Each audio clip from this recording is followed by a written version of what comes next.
story always works. Stories give us texture, something to grasp. While science is a concept, it is an idea, it's facts. But how do you bring the facts to people? How do you connect it?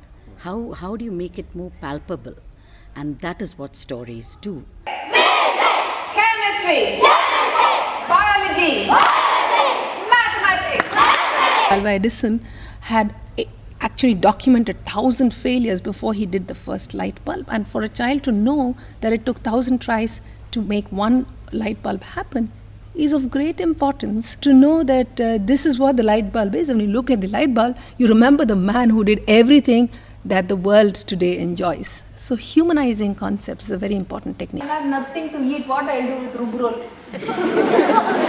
So there are 4 major things which one has to pay attention to.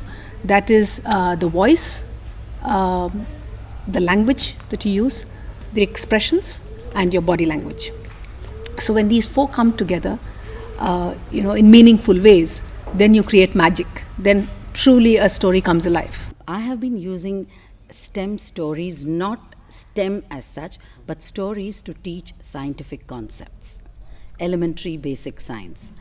But STEM gave it that tag. It was just that I had to classify those stories under STEM stories, which teach basic physics, chemistry, biology, environment, math concepts. लो सुनाती हूँ तुमको कहानी एक राजा और no रानी नहीं है इस कहानी में. So even a simple story like The Thirsty Crow serves as a great example for the Archimedes principle. So this is one way to trigger thought in terms of what it is that this concept means in the real world.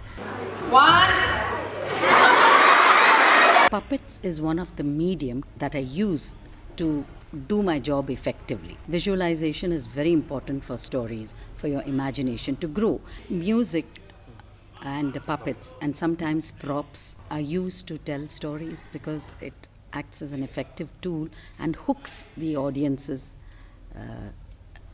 mind and their attention. The best way to learning is learning through stories because it's an experiential journey of the mind where the story, the teller and the listener all come together on a single plane. This is where the future is, where every learning is through stories. And when I say stories, I mean real world stories. I'm so inspired by Agastya. You're igniting the spark of creativity in children. It's an overwhelming journey, to have 500 plus children listen to stories and bring stories from around the world. I think one of the best things that Agastya has done is to create a educational planet, if I were to call it that, for children of all kinds. I hope there are more Agastyas in this world, and thank you for experimenting in STEM education. I think you will be pioneers to bring STEM education to this part of the world. Imagination is more important than knowledge. Einstein's quote is, if you want to be a great person, listen to stories. If you want to be a greater person, listen to more stories. So when you have the scientists telling you to tell stories, so what's stopping a mere spoken word artist like me? I feel some physics in my fingers. I feel some physics in my fingers. Oh no! I feel some physics in my fingers.